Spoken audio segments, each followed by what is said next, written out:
Studenti li l-età tagħhom dvarja bejn 13 u l-15 sena iltaqgħu fil-Palazz tal-Gran Mastru sabiex jiddibattu l-miri għall-iżvilupp sostenibbli tal-ġnus Magħquda li jridu jiġu implementati sal-2030. L-istudenti mill-iskejjel ta' San Anton, St. Catherine's, St. Michael's Foundation u St. Martin's iddiskutew l-immaniġjar tal-iskart, it-tnaqqis fl-ugwaljanzi, l-edukazzjoni u x-xogħol u s-saħħa. Qalu li għalkemm ittieħdu ċertu miżuri dwar il-ħarsien tal-ambjent hemm bżonn ta' aktar xogħol għax għadna lura milli nilħu l-miri.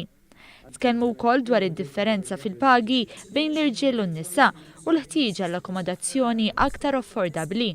Naħseb li huwa importanti ħafna li inkomplu insostnu dak li huwa imsemmi diġà u li nagħmlu dak kollu li nistgħu biex aħna jkollna effett ukoll fuq l-ambjent u fuq soċjalment il-problemi li għandna. So we can be educated more about what's going on around us and not live in a shell way of saying due to the fact that we can be more prone to know what's happening around us.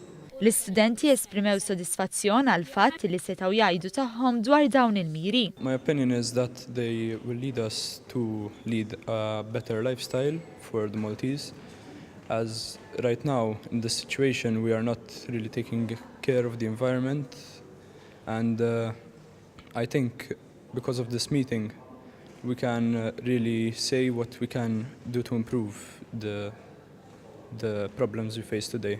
Nasib li huwa importanti ħafna li żgħażagħ jitkellmu fuq dak li jemmnu biex fil-futur jistgħu ħallu effett fuq il-ġenerazzjoni tagħhom, speċjalment fuq problemi li huma kurrenti li jistgħu jaffettwaw il-futur. Il-Ministru għall-Ambjent José Herrera qal il-fatt li t-tfal huma mħassbin dwar l-ambjent jawgura tajjeb għall-futur.